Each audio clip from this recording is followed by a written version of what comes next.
सबसे पहले तो आप सभी का बहुत बहुत धन्यवाद कि मेरे सम्मान में आए। आप लोग, आपने तालियां बजाई। स्पेशली धन्यवाद ग्रेट मागुरी श्रीमान विजयपाल सर का, श्रीमान जसवीर सर का, श्रीमान डिगेन सर का और श्री नरेंद्र सर का। मैं चाहता हूं एक बार जोरदार ताली होनी चाहिए हमारे ग्रेट चारों मेंटर्स के लिए।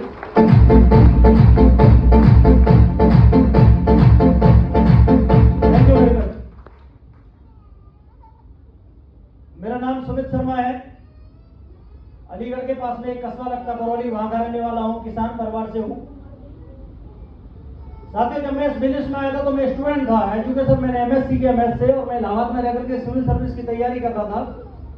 पीसीएस प्री क्वालिफाई किया। मेंस की तैयारी करते हुए मेरे ही दोस्त ने सेट शॉप का बिजनेस प्लान मुझे दिखाया, और मैं लकी हूं कि उन्होंने मुझे चुना। उन्होंने अपनी लिस्ट में मेरा नाम लिखा, क्योंकि जब हम किसी भी व्यक्ति की लिस्ट बनाते हैं तो हमें नहीं पता कि हमारी टीम में, हमारी लिस्ट में जो व्यक्ति जुड़ा है या जिसका नाम हम लोग लिख रहे हैं वो व्यक्ति आगे जाएगा कि नहीं जाएगा। लेकिन सर ने ऐसी सोच बनाई, क्योंकि हम जब दिमाग में लिस्ट बनाते हैं, कॉपी में लिस्ट बनाते हैं, सबसे पहले ही फिल्टर करते हैं इसके मतलब का नहीं है, ये हमारे मतलब का नहीं है। लेकिन उन्होंने मुझे अपने मतलब का समझा, उन्होंने मुझे सिस्टम के मतलब का समझा। उन्होंने मेरा नाम लिस्ट में लिखा, और जब नाम लिस्ट में लिखा तो उन्होंने मुझे एक दिन मुझे इन्वाइट किया। मैं इलाहाबाद में ही था, तो मैंने कहा सर मैं पढ़ाई लिखाई कर रहा हूँ, अभी मेरे पास में समय नहीं है। तो उन्होंने कहा जब भी आप अलीगढ़ आए तो मुझे बताना जरूर। मैंने कहा ठीक है मैं बताऊंगा। और मैं एक बार अलीगढ़ आया। अलीगढ़ आने के बाद में स्टेशन पे हमारी मुलाकात हुई, और स्टेशन पे उन्होंने मुझे जानकारी दे दी सेट शॉप की। और जानकारी देने के बाद में मैंने वहीं यहाँ पे फॉर्म साइन अप कर दिया स्टेशन पे। फिर उसके बाद में फिर पढ़ाई लिखाई करने के लिए चला गया। और पढ़ाई लिखाई करने के बाद में जब हम किसी भी व्यक्ति का फॉर्म साइन अप कराते हैं, तो फॉर्म साइन अप कराने के बाद में जब तक ज्वाइनिंग नहीं होती, जब तक कि हम उसको पेमेंट न ले लें, प्रोडक्ट का पैसा न ले लें। यस और नो? यस और नो? और मैंने पैसा नहीं दिया था, मैंने सिर्फ फॉर्म साइन अप भरा था। और सर ने फिर बार बार मुझे कॉल करना शुरू किया, सुमित जी एक बार और आओ, सुमित जी एक बार और आओ, सुमित जी एक बार और आओ। मैं बार बार मना करता था कि नहीं सर अभी मेरे पास में समय नहीं है, क्योंकि मैं अपनी और आगे की तैयारी कर रहा हूँ। एक बार तो उन्होंने, फिर मैं अलीगढ़ में आया हुआ था, हमारा गन्ने का काम है खेत में। तो पापा ने बोला तू अब यहाँ पे आ जा, एक थैली जाएगी गन्ने की, तू उसको लेकर के जाइयो, मेरी तबीयत ठीक नहीं है। और मैंने लोकेश सर को फोन करके भी बोल दिया कि मैं गांव में आया हुआ हूँ। मैं सौभाग्यशाली था कि अगले दिन का संडे था, वो दिन शनिवार था जिस दिन मैंने उनको फोन किया। तो उन्होंने मुझे ऐसे करके बोला कि अगर तुम कल का प्रोग्राम देखने नहीं आए, संडे के प्लान में नहीं आए, संडे की मीटिंग देखने के लिए नहीं आए, तो ध्यान रखना तुम्हारी और मेरी दोस्ती खत्म है। और मैं वो दोस्ती खत्म करना नहीं चाहता था, क्योंकि जिस व्यक्ति के साथ में मेरी दोस्ती थी, जिन व्यक्ति ने मुझे प्लान दिखाया था, वो अकेले ही ऐसे व्यक्ति थे जिनके साथ में पूरे अलीगढ़ शहर में मेरी दोस्ती थी। इसके अलावा मैं किसी व्यक्ति से दोस्ती नहीं रखता था, एक ही व्यक्ति के साथ दोस्ती थी मेरी। और जब उन्होंने मुझे संडे के प्लान में दिखाया, जानकारी मैंने ली, जानकारी में वहां बहुत सारे लोग आए। मैंने एक व्यक्ति को देखा जो स्टूडेंट थे, वो स्टूडेंट बोल रहे थे मैंने इसी कंपनी से 20 लाख रुपए कमाए। ऐसे करके जब उन्होंने बोला, और फिर ग्रेट मागुरी सतवी से आए, उन्होंने कहा कि मैं जूस का ठेला लगाता था, मैं इस कंपनी में अभी डायमंड हूं, महीने का 8 लाख कमाता हूं। मैंने कहा क्या सच में ऐसा हो सकता है? उन्होंने कहा बिल्कुल मेरे साथ में ऐसा हो रहा है। तो मैंने उनसे पूछा क्या मेरे साथ में भी ऐसा हो सकता है? उन्होंने कहा बिल्कुल, जो यह करेगा उसके साथ में, सबके साथ में हो जाएगा। तो फिर मैंने गहराई से इसको समझा।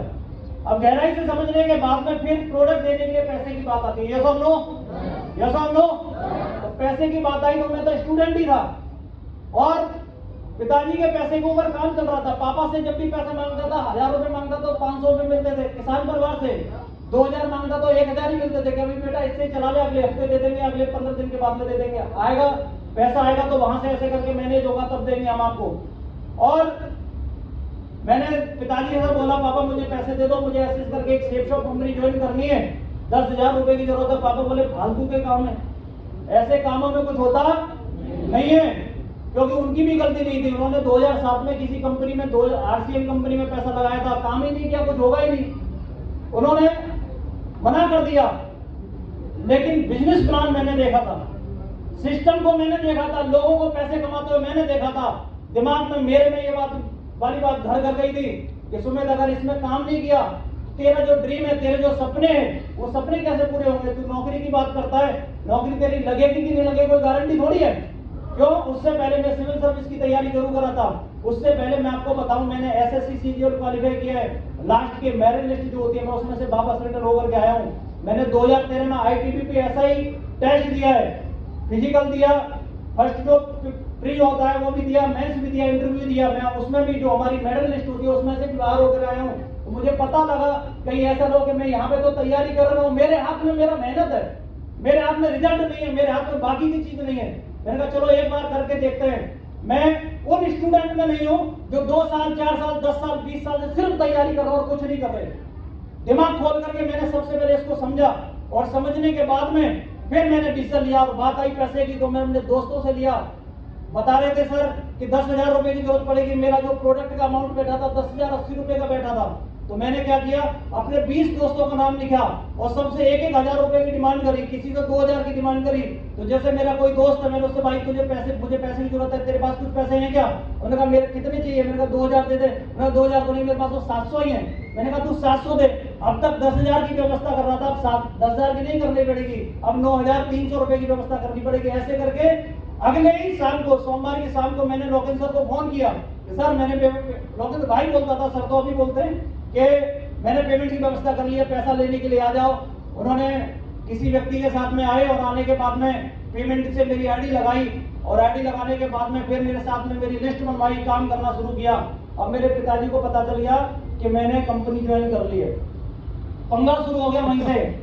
मुझे बुलाया, लोकेश सर को बुलाया, हिंदी में जितनी गालियां थी सारी दी और लास्ट में एक बात बोल दी, बेटा आज के बाद तुम हमारे बेटा नहीं और हम तुम्हारे पापा नहीं। और हम भी ताव में थे, चाहे कुछ भी हो जाए हम करके दिखाएंगे। हमने बैग उठाया और उठाने के बाद में हम आगे फिर अलीगढ़। अब अलीगढ़ में कहाँ जाएं, किसके घर जाएं? सब रिश्तेदार हैं अलीगढ़ में, लेकिन किसी के घर नहीं गए। लेकिन मैं उन्हीं के घर गया जिस व्यक्ति ने मुझे ज्वाइन कराया था। किसने कराया था? मैंने उनको फोन किया, ऐसे ऐसे करके कंडीशन हो गई है मेरे साथ में, बताओ क्या करें। उन्होंने भी तुरंत बोला सुमित जी मेरे घर आ जाओ। मैंने कहा घर कहाँ है तुम्हारा? उन्होंने कहा क्वार्सी तक आ जाओ, वहां पे मैं आ रहा हूँ। और मैं उनके साथ में गया और उनके घर 2 साल रह करके मैं इस बिजनेस को किया हूं। मैं चाहता हूं जिसने मुझे ज्वाइनिंग कराया ग्रेट मेंटर श्रीमान लोकेश सर के लिए एक बार जोरदार ताली करो उनके लिए।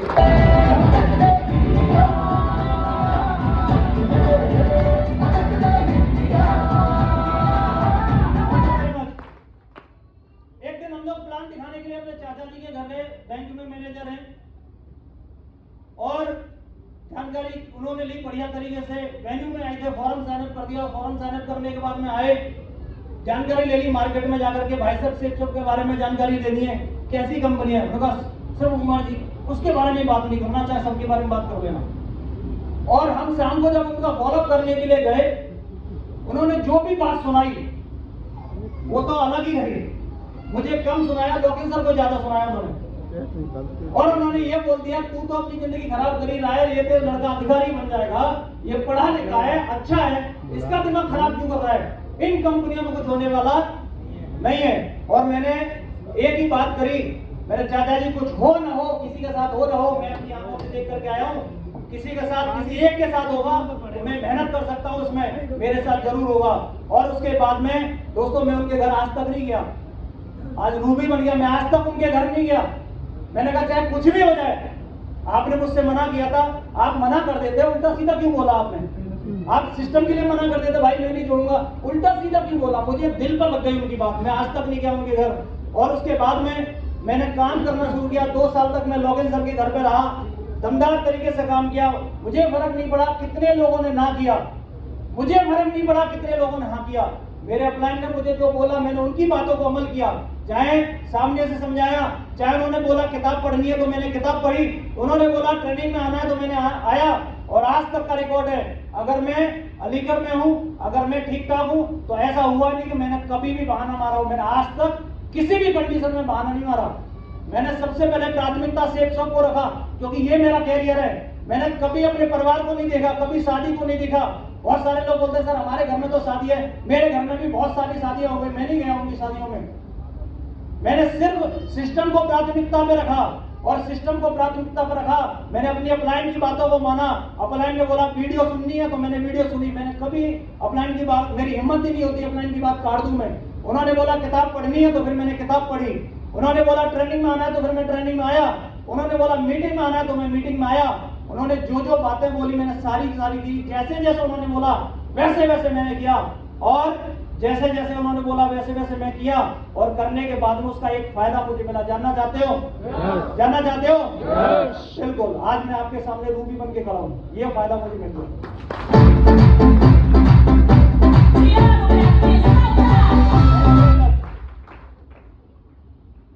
बहुत सारे लोग इस बिजनेस में आते हैं, आने के बाद में अपलाइन कितना भी गला फाड़ के चल रहा है समझ में नहीं आता, उनको भरोसा ही नहीं होता। ज्वाइन करने के बाद में बाहर का व्यक्ति कुछ भी बोल दे, उनका ये कंपनी भाग जाएगी। हमें तो आज तक इस बात को कोई डाउट ही नहीं हुआ, आज तक इतना सा भी डाउट नहीं हुआ। बहुत सारे लोग बोलते 1% चलेगी तो हमारा क्या लेंगे, 1% भी नहीं जाएगी ना, 1% भी। 1% जहर कितना होता है, 1% भी कोई 1000 आदमी मर जाए, 1% भी नहीं जाएगी, इस बात का आज तक डाउट नहीं आ। उसके पीछे का एक रीजन था, इस बात को मैं बहुत प्राउडली के साथ बोल सकता हूं, एक रीजन था, मैंने अपने अपलाइन की बात को जैसा बोला वैसा किया। मैंने इस बिजनेस को अपनी नजर से नहीं देखा, मैंने इस बिजनेस को अपने रिश्तेदारों की नजर से नहीं देखा, अपने दोस्तों की नजर से नहीं देखा, मैंने इस बिजनेस को अपने अपलाइन की नजर से देखा जो सक्सेसफुल थे। अगर उन्होंने बोला सुमित जी आम का पेड़ है, और चाहे वो बबूल का ही दिख रहा हो, मैं सुमित जी आम का, मैंने कहा हाँ गुरु जी आम का है, पर 8 लाख आएंगे। बबूल के पेड़ को आम का पेड़ बोले या आम के पेड़ को बबूल का पेड़ बोले, 8 लाख आना चाहिए। यस और नो? यस और नो? इस बात की गारंटी है, और आज तक बात नहीं कटी है किसी भी तरीके की। मेरे अपलाइन खड़े हैं, आगे भी पूछ सकते हैं, पीछे भी पूछ सकते हैं उनसे कि सुमित जी ने तुम्हारी बात काटी कि नहीं काटी, कब कब काटी, मैंने आज तक नहीं काटी, इतनी सी भी नहीं काटी।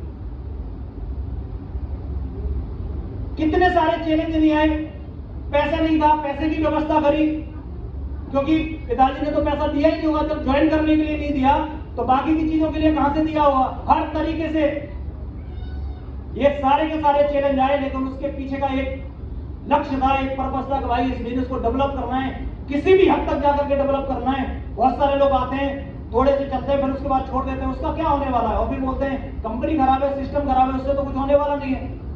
जैसा जैसा बोला गया वैसा वैसा किया, और जैसा जैसा किया उसके सामने हमारे हाथ में पड़ा मारते गए। पहला चेक इस कंपनी से मेरा 1710 रुपए का बना था, जब मैंने 2 लोगों की ज्वाइनिंग कराई थी। मेरा एक दोस्त है, वो बोलता था तुम्हारे 1000 का चेक आ जाए तो एक हाथ काट करके दूसरे हाथ से पानी भरूंगा 6 महीने। मेरा चेक आ गया 1710 का, मैं गया लेकर के उसके पास, मैंने कहा भाई 1710 का चेक है, कंपनी पहले चेक देती थी, तेरा हाथ काटना है, तूने तो बोला था हाथ काटना है, चल हाथ नहीं